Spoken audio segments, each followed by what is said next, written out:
मध्ये आहेत।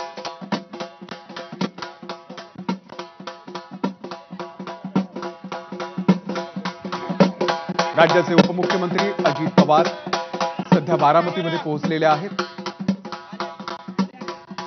आज ते बारामतीच्या दौऱ्यावरती आहेत। आपल्या कार्यकर्त्यांशी संवाद साधणार आहेत। लोकांचे प्रश्न सुद्धा ते समजून घेतील। त्यासोबतच आज संत तुकाराम महाराजांची पालखी सुद्धा त्या पालखीमध्ये सुद्धा ते सहभागी होणार आहेत।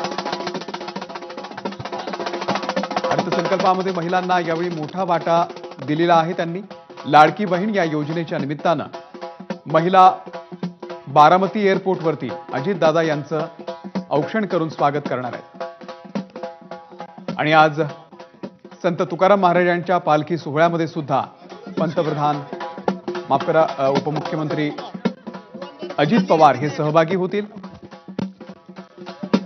आपण बघतोय महिला त्यांचं स्वागत करताय। लाडकी बहीण योजना त्यांनी या अर्थसंकल्पामध्ये मांडली आणि या निर्णयाचं स्वागत करण्यासाठीच काही महिला अजित पवार यांच्या स्वागतासाठी सध्या बारामतीमध्ये पोहोचलेल्या आहेत।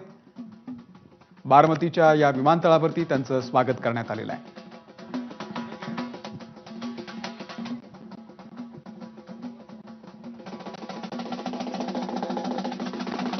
गोविंद शेळके आपले प्रतिनिधी या संदर्भातले अपडेट देण्यासाठी आपल्या सोबत आहेत। गोविंद, अजित पवार सध्या बारामतीमध्ये पोहोचलेले आहेत।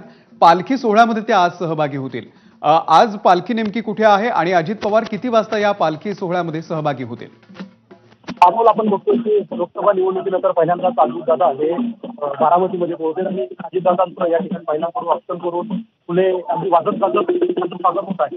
इथून एअरपोर्टहून ते अजितदादा हे संत तुकाराम महाराजांच्या पालखी सोहळ्यामध्ये होणार आहे। संत तुकाराम महाराजांच्या पालखी सोहळ्यात 8 किलोमीटर अंतर आहे आणि यामध्ये जवळपास पालखी सकाळी आलेली आहे।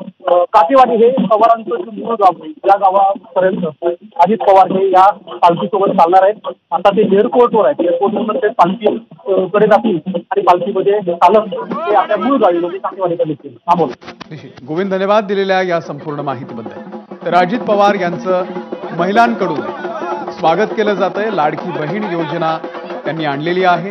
अर्थसंकल्पामध्ये त्यांनी ही लाडकी बहीण योजना आणली आणि महिलांकडून आज बारामतीमध्ये अजित पवार यांचं स्वागत केलं जात आहे। यानंतर अजित पवार हे संत तुकाराम महाराजांच्या पालखी सोहळ्यामध्ये सुद्धा सहभागी होणार आहेत।